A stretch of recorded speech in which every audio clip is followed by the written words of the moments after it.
Assalamualaikum warahmatullahi wabarakatuh. Alhamdulillahi rabbin nas, malikin nas, ilahin nas. Wassalatu wassalamu ala ashrafin nas, Sayyidina Muhammadin habibi wa qurrati a'yunin nas. Wa ala alihi wa sahbihi allati ta'aishu fi asri khairin nas. Amma ba'd.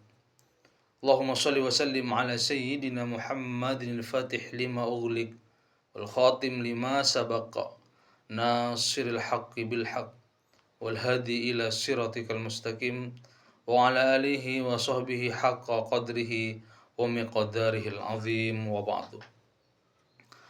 Para pemirsa yang dirahmati Allah Subhanahu wa taala, pada kultum kali ini saya akan mengangkat tema menarik yang saat ini sedang lagi ramai-ramainya terjadi di Indonesia, yaitu tahun-tahun penuh dusta.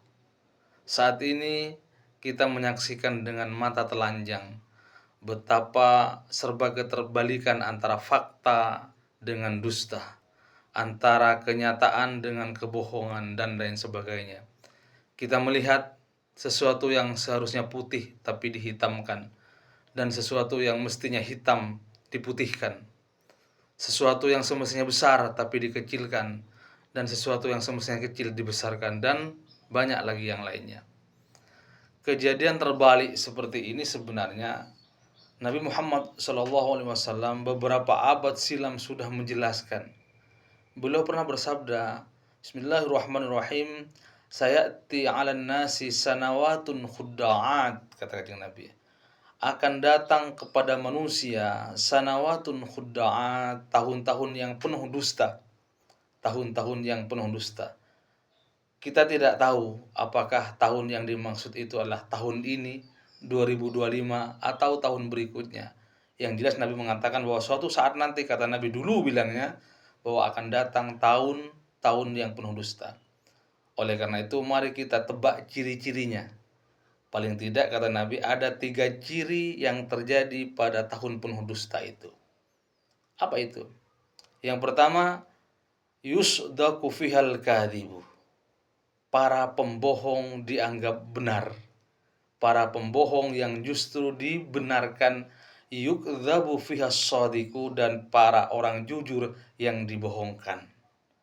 Kira-kira kalau kita merenung dengan penuh kehati-hatian, apakah ini sudah terjadi saat ini? Di mana orang yang nyata-nyata jujur justru dibohongkan, dianggap bohong, dan orang yang nyata-nyata bohong justru dianggap jujur. Nabi yang bilang gitu, sudah ramalan Nabi dengan basirah nubuah tentunya, bukan dengan ramalan dukun. Tapi Nabi sudah bisa menebak bahwa suatu saat nanti, kata Nabi, akan terjadi suatu tahun zaman di mana ketika itu justru orang yang jujur yang dianggap bohong dan orang pembohong yang dianggap jujur. Itu ciri yang pertama. Pemirsa yang dirahmati Allah Subhanahu wa taala.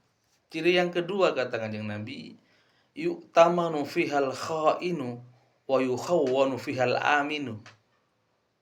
Para pengkhianat yang justru diberikan amanah untuk mengurusi sebuah kepentingan, wa yukhawwanu fihal aminu, dan justru orang yang penuh amanah itu yang dikhianati.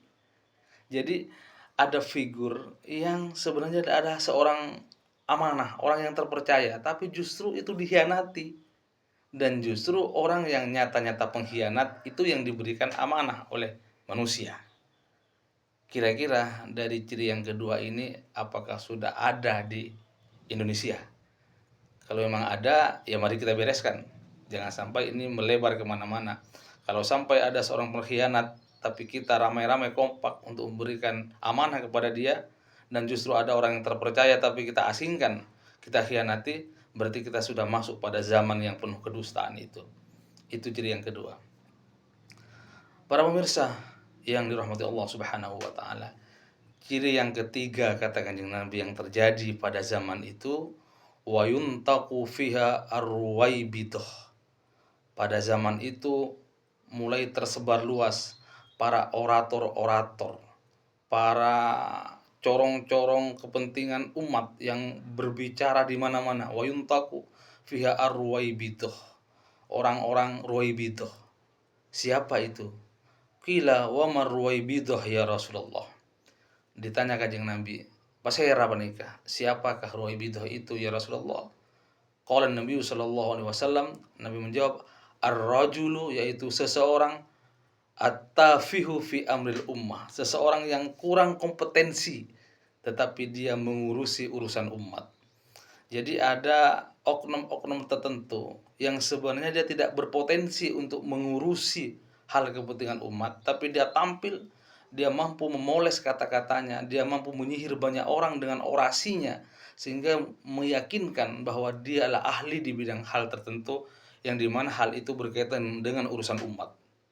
Ada hal penting yang terkait dengan kepentingan bangsa dan rakyat ini, yang dikelola oleh orang-orang atau oknum-oknum yang tidak mempunyai kemampuan di bidang itu. Sehingga yang terjadi adalah kerusakan dan kedoliman di mana-mana, gara-gara itu dikelola oleh orang-orang yang tidak berpotensi di bidang yang diurusi terhadap umat itu. Inilah ciri yang ketiga. Dari tiga ciri ini mari kita sama-sama merenung. Kira-kira apakah zaman sanawatun khudda'at itu, tahun-tahun penuh dosa itu, apakah benar-benar terjadi saat ini atau tidak? Saya ulang, yang pertama, ketika para pendusta justru yang dijujurkan dan orang jujur justru yang didustakan. Yang kedua, ketika para pengkhianat yang justru diberi amanah dan orang yang amanah yang justru dikhianati. Yang ketiga, mulai bermunculan para orator-orator yang tidak ahli di bidang tertentu tetapi dia mengurusi umat. Na'udzubillah, summa na'udzubillah. Semoga kita semua umat Islam akan diselamatkan oleh Allah Subhanahu wa taala dari godaan tahun-tahun yang penuh dusta ini. Demikian, semoga bermanfaat. Assalamualaikum warahmatullahi wabarakatuh.